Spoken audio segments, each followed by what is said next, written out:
sida hordhaca programka aan kaga soo hadalnay cashirka maanta wuxuu ku saabsan yahay Google Analytics. sida hore idin kusoo sheegay Google Analytics waa web reporting tool ama data analysis tool. wuxuu qabtaa in yani website kaaga uu statistical data kaaga sameeyo. tusaale dadka website kaaga soo galayo wadamada ay ka soo galeen keywordka يعني keyword waxaa la dhahaa qofka Google markuu erey ku qorayo. tusaale hadda meeshan Google Analytics ay ku qoran tahay camal ereyga uu isticmaalayo waxaa la dhahaa keywordka noocaas markuu soo qoro oo website kaaga keeno xitaa waxaa ku arki kartaa Google Analytics. qofkan maxaa la dhahaa device ko isticmaalayo mobile mo isticmaalaa xitaa hadduu mobile isticmaalayo Android mo isticmaalaa iOS mo isticmaalaa Apple ama yani telefonadan kale. okay Google Analytics dadka website ka isticmaalo very important u yahay. tusaale maalinkii mee qof website kaaga soo booqato wadamaday ka soo booqdaan xitaa waxaa ogaan kartaa yani wadanka ay ugu badan yihiin ee ka soo booqdaan dadka. okay markaad Google Analytics inaad sameysid sida PDF kan idinkaga muuqdo waxaa u baahan tahay ko inaad Google ku qortid Google Analytics kadib waxaa ku soo bixi doona sida tan. okay haddii aan dhahno tusaale Google Analytics haddii Google aan ku qorno okay waxaan rabaa marka inuu noo soo baxo qoraalkan saane. okay waa kana uu noo soo baxay google.com Analytics marketing analysis and measurement tool. okay waxaa iskale Google Analytics maxaa la dhahaa shirkadan Google iskale naftirkiisa sida magaca ka muuqdo. okay halka click u dheh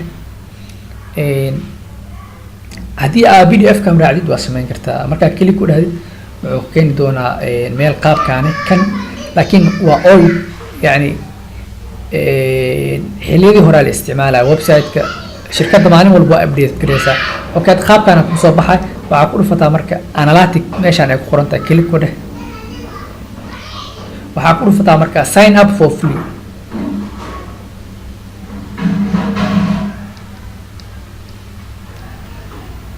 okay sign up for free marka aad ku dhufatid wuxuu ku keeni doonaa qaab noocan need a new account. xoogaa waxaa u maleysaa khadka inuu culus yahay keenay.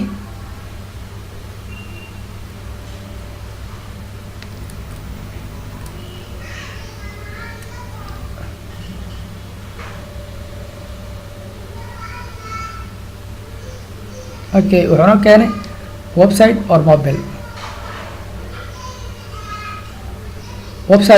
the same. okay waxaa u baahan tahay marka inaad ku dhufatid website my account name waxaa ku dhahdaa tusaale hadda Ariif training. okay website aan blog hadda leedahay blogaaga soo qaado. tusaale waa kana blogan camal click u dheh soo copy garee ku laabo Analytics-ka halkan best ku dheh marka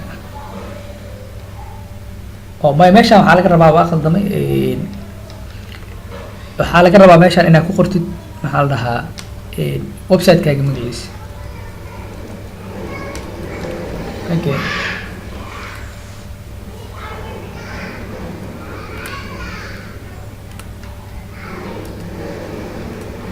hadda markaas website kaaga ama blogaaga aad soo copy gareysid halkan ku dhufo control V dheh kan hore asaa ugu dare iska delete garey.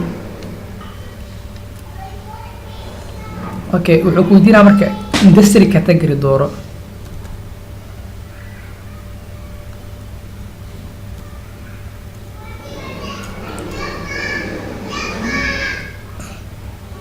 okay jobs and education ku dhufo meeshaan waxaa ka dooranaya time zone kaaga waqtiga iyo wadanka aad joogto. waxaa lagaaga baahan marka waxyaabaha dhan inaad click soo saartid kadib aad dhahdid get tracking ID. okay halkan ku dhufo wuxuu ku siin doonaa marka code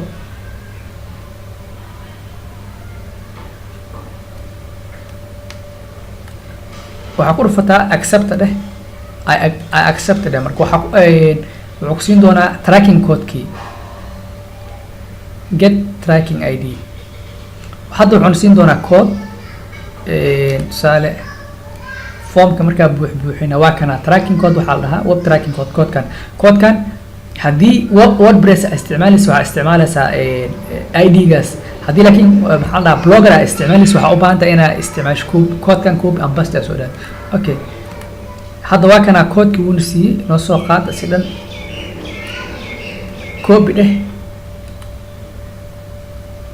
waxaa tagtaa bloggaagii waxaa ka tagtaa marka meesha ay ku qoran tahay Teams ku dhufo waxaa ku dhufataa marka meesha ay ku qoran tahay waxaa u baahannahay codeka inaan dhex dhigno edit html okay halkaa markaa joogto waxaa ka doorataa jump to widget keli ku dheh header 1 ku dhufo okay header 1 waxaa ka raadaysaa marka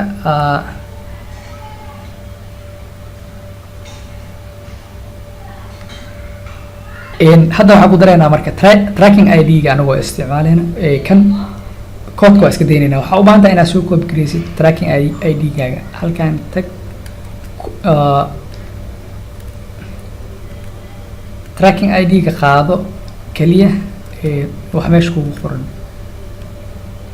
saa markaa usoo qaadid copy dheh waxaa tagtaa marka bloggaagi okay blogga markuu saan yahay waxaa ku dhufataa settingkan meesha ay ku qoran tahay kadib waxaa ka doorataa address waxaa raadaysaa marka Google Analytic web property ID halkan ku dhufo copy ku dheh marka halkan tag waxaa iska jar okay hadda haddii aan fiirno Analytic-geena